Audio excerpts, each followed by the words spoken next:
ಮಲ್ಲಿ ನೀನು ಊಟ ಮಾಡು. ಎಷ್ಟೊತ್ತಾಯ್ತು? ನಾನು ಆಮೇಲೆ ಮಾಡ್ತೀನಿ, ನೀವು ಊಟ ಮಾಡಿ ಚಿಕ್ಕ ಯಜಮಾನ್ರೆ.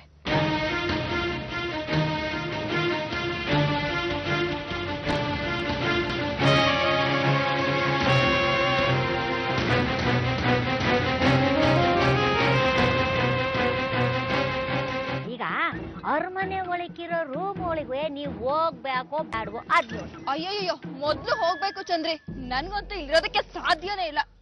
ಅಲ್ವೇ? ಹಂಗಾದ್ರೆ ನೀವು ನಾನು ಹೇಳೋಕೆ ಕೇಳ್ಬೇಕಾಟಯ್ಯ. ಏ ಚಂದ್ರಿ, ನೋಡ, ನೀನೇನ್ ಹೇಳ್ತೀಯೋ ನಾನು ಅದನ್ನ ಕೇಳ್ತೀನಿ. ಪ್ಲೀಸ್ ಹೇಳೆ. ಹಂಗಂತೀರಾ?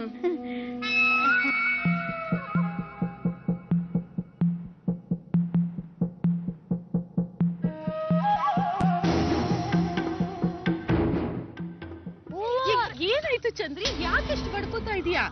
ಅಯ್ಯೋ, ನನ್ಗೇನು ಆಗಿಲ್ಲ ಕಣ್ರವ. ನೋಡಿ ಪಾಪ ಶ್ರಾವಣಿ ಅವ್ರಿಗೆ ಸಾನೆ ಹೊಟ್ಟೆ ನೋವು ಬಂದು ನಲ್ಲಾಡ್ತವ್ರೆ.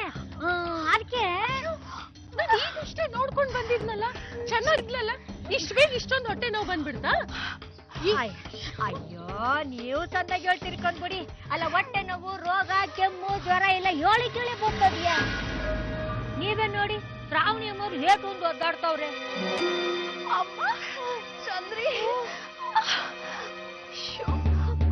ಹೊಟ್ಟೆ ನೋವು.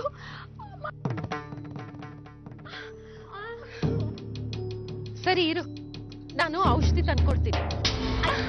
ನಾನು ಔಷಧಿ ಕೊಟ್ಟೆ ಕಣ್ರವ, ಕೂಡಿದ್ರೆ ಪಾಪ ಹೊಟ್ಟೆ ನೋವು ಕಮ್ಮಿನೇ ಆಗ್ಲಿಲ್ಲ ಅಂತೀನಿ. ಅದಕ್ಕೆ ಒಸಿ ವೈದ್ಯರ ಹತ್ರ ಕರ್ಕೊಂಡೋಗಿ ಬಂದ್ಬಿಡ್ತೀನಿ.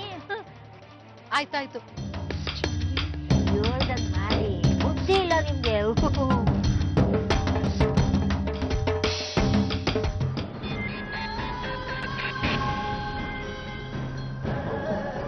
ಇವರಿಬ್ರು ಎಲ್ಲಿ ಹೋಗ್ತಾ ಇದಾರೆ?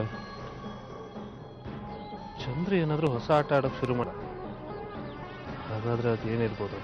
ಇಷ್ಟು ದಿನ ನಾನು ಏನ್ ಕಳ್ಕೊಳ್ತಿದ್ದೆ ಅಂತ ಈಗ ಗೊತ್ತಾಗ್ತಿದೆ.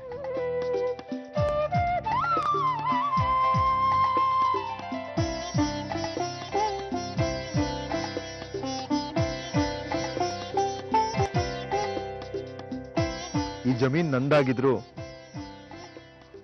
ಒಂದ್ಸಲನೂ ಈ ಕಡೆ ಬಂದಿರ್ಲಿಲ್ಲ ನಾನು. ಆದ್ರೆ ಈಗ ಇದನ್ನ ಬಿಟ್ಟು ಮನೆಗೆ ಹೋಗಕ್ಕೆ ಮನ್ಸೇ ಆಗಲ್ಲ. ಮಣ್ಣಿನ ವ್ಯಾಮೋಹ ಅಂದ್ರೆ ಇಷ್ಟೇ ಚಿಕ್ಕ ಯಜಮಾನ್ರೆ. ನಾವ್ ಈ ಮಣ್ಣನ್ನ ಎಷ್ಟು ಪ್ರೀತಿಸ್ತೀವೋ ಹತ್ತರಷ್ಟು ಈ ಭೂಮಿ ತಾಯಿ ನಮ್ಗೆ ಫಲ ಕೊಡ್ತಾಳೆ. ನಾನಪ್ಪ ಶ್ರಾವಣಿ, ಚೆನ್ನಾಗಿಲ್ಲ. ನಮ್ಮ ಮಾವಯ್ಯದರೆಲ್ಲ ನನ್ನ ಕೊಟ್ಟಿಗೆ ತಂದು ಹಾಕ್ಬಿಟ್ಟಿದ್ದಾರೆ. ಪಾಪ ನಂಗೆ ಎಷ್ಟು ಹಿಂಸೆ ಕೊಡ್ತಿದ್ದಾರೆ ಗೊತ್ತಾ ಇಲ್ಲಿ.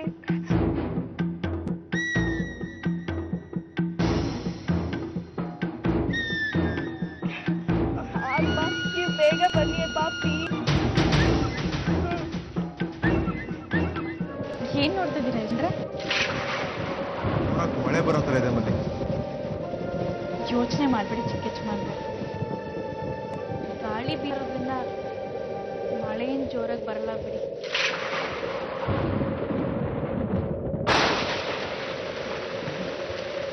ಮಳೆ ಇಷ್ಟು ಜೋರಾಗಿ ಬರ್ತಿದೆ. ನಾವು ಬೆಲ್ಲ ಕುಚ್ಕೊಂಡು ಹೋದ್ರೆ ಬೇಗ ಅಲ್ಲಿಗೆ ಹೋಗೋಣ.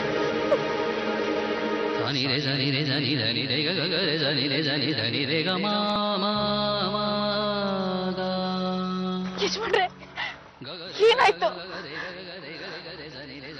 ಗೊತ್ತಿತ್ತು, ಜೀವನದಲ್ಲಿ ನಾನು ಏನೇ ಮಾಡಕ್ ಪ್ರಯತ್ನ ಪಟ್ರು ಎಲ್ಲ ಹೀಗೆ ನಾಶ ಆಗೋಗುತ್ತೆ. ನನ್ ಜೊತೆ ಸರ್ ನೀನು ಹಾಳಾದೆ. ಸರ್ ಭೂಮಿಲಿ ನಾನು ಬೆಳೆ ಬೆಳೆಯೋದಕ್ಕೆ ಹೋದೆ. ಜೀವನನೇ ಇಷ್ಟು ಎಲ್ಲ ಹಾಳಾಗೋಗುತ್ತೆ.